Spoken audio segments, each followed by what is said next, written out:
Are you nervous about your looks declining as you get older? No, not yet. But yeah, when you start thinking about it, of course you're getting nervous and you think about it. Oh, how am I gonna look when I'm getting older? If you meet an older woman who's in her 30s, she's single, unmarried, has no children, and she's really bitter and angry, you and I both know why that is. It's so obvious, and yet nobody says it. I know it. You know it. Deep down, she knows it, but she's never going to admit it to herself. And nobody's ever going to tell her.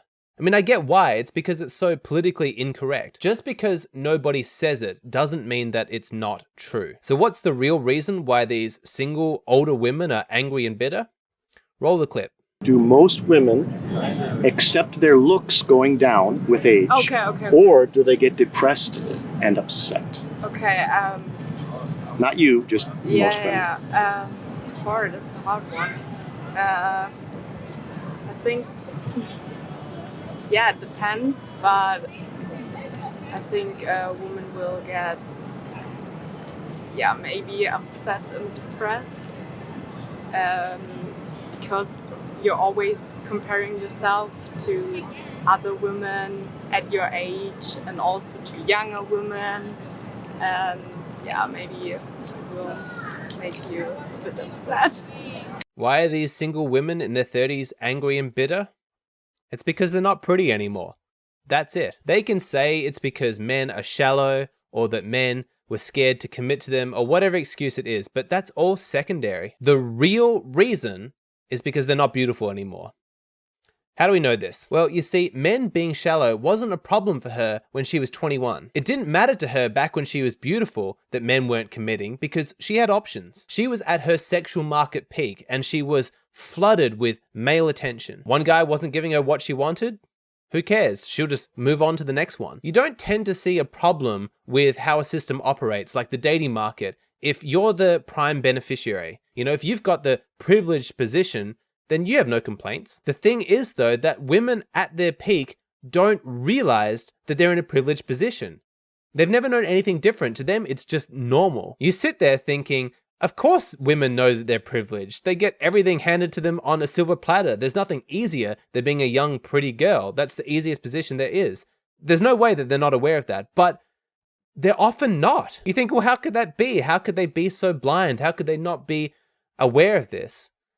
And the truth, ironically, is not pretty. The reason why young, pretty women don't realize that they have a privileged position in the dating market is because they've never taken the time to try and empathize with what it's like to be a man. They are completely unaware of the difficulties faced by men in the dating market. I'm talking about a level of self-involvement and a lack of compassion and a lack of empathy that's honestly quite concerning. I'm not saying all. Like everything, this is nuanced. There are high quality women and there are low quality women. But the real truth is that lots of women have never, ever, even once tried to put themselves in a man's shoes and understand what it's like from his perspective. If they did, they would realize that they have a privileged position and they wouldn't take it for granted. That insight would save women a lot of future pain. But it seems beyond the grasp of a lot of women. When you're blind to your privileged position, you believe that the good times are going to go on forever. Nobody wants to admit that they get special treatment because of the class they're in this instance,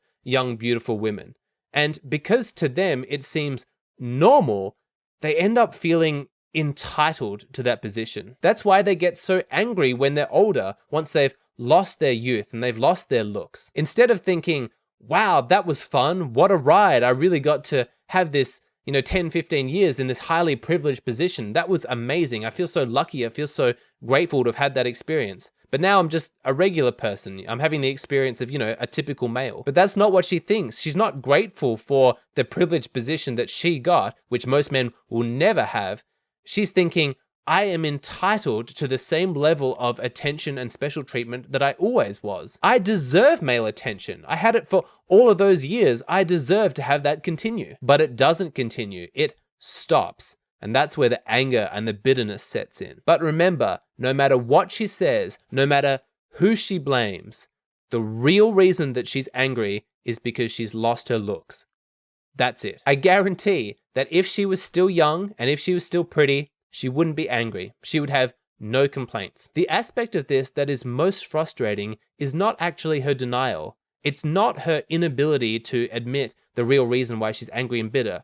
The most frustrating aspect is that society is enabling this denial. How this came about is honestly a real mystery. I don't know why or how. We just collectively decided, I don't know, that women were too fragile to hear the truth or something. People sort of thought, oh no, you can't tell a woman that she's not pretty anymore and that's why she's upset. No, we need to protect her from that information. She's not resilient enough to be able to handle that. I mean, it's sexist really to think that women are too delicate to be able to handle reality. But this is what we've done. We sort of protect women from the truth and we lower our expectations. You know, we don't expect women to be honest with themselves. We don't even expect them to have self-awareness about this. And I don't know, we think that we're being kind, but we're really not. This kind of compassion by enabling denial seems like it's a kindness, but it actually does a tremendous amount of damage. Every time that you obscure the truth, it creates a debt, and that debt has to be paid. You want to know who ends up footing that bill and paying that debt? It's the next generation. Onto the scene bursts this new batch of young, beautiful women who are just reveling in their own attractiveness. And because we never pointed out the correlation between an older woman's anger and her bitterness and the fact that she lost her looks, nobody's pointing out to this new generation of girls that the good times aren't going to last. We all know what the consequence of this is. It leads to women ignoring all the genuine, decent, nice guys out there. It sucks, and it's what we have now, this huge segment of the male population who are leading extremely unsatisfying dating lives. And for women, they're going to completely waste their youth. You know, they're going to be partying and giving no thought to the future until it's too late. Suddenly, they're over the age of 30, and instead of being in an established relationship with that nice, gentle, decent guy from their early 20s, you know, having a family, having children, having purpose, they're single and alone and obviously angry and bitter. I don't know how to fix this. This is a big problem and involves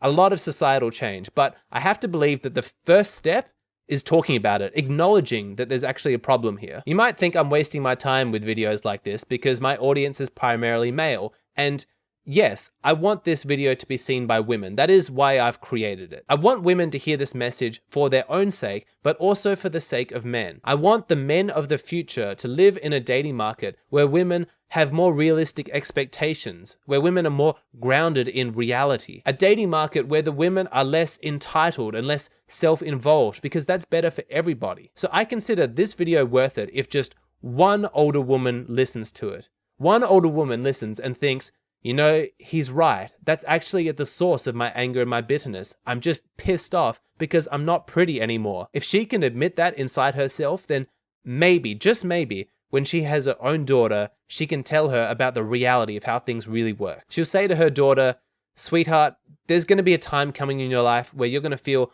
on top of the world, where you're going to feel like the most valuable and desirable person ever. In life, there is nothing easier than being a young, attractive girl. That's as good as it gets. You'll have so much male attention and everything will be easy for you. But you need to be cautious. Please listen to me as somebody who made this mistake. Your looks will fade. The good times will not last. Your appearance, your attractiveness is a depreciating asset.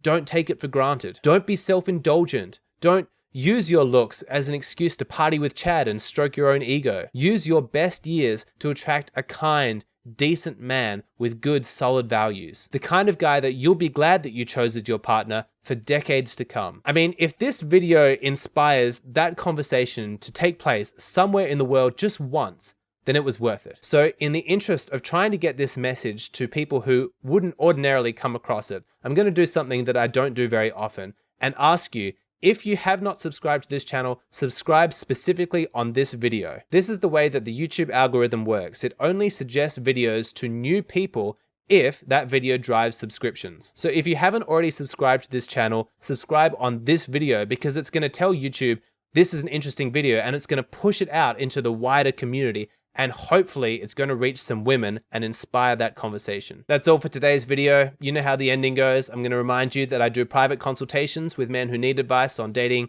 relationships, women, sexuality, whatever it is, just contact me and we'll sort you out. I'm also going to remind you to go and sign up at my Patreon page. We need to separate content creators from middlemen to get them not dependent on advertiser guidelines or anything like that. The way that we do that is direct funding from our audiences. Small monthly donations from lots of people. My Patreon's just $5. There's exclusive content. I post it every single day. Go and sign up.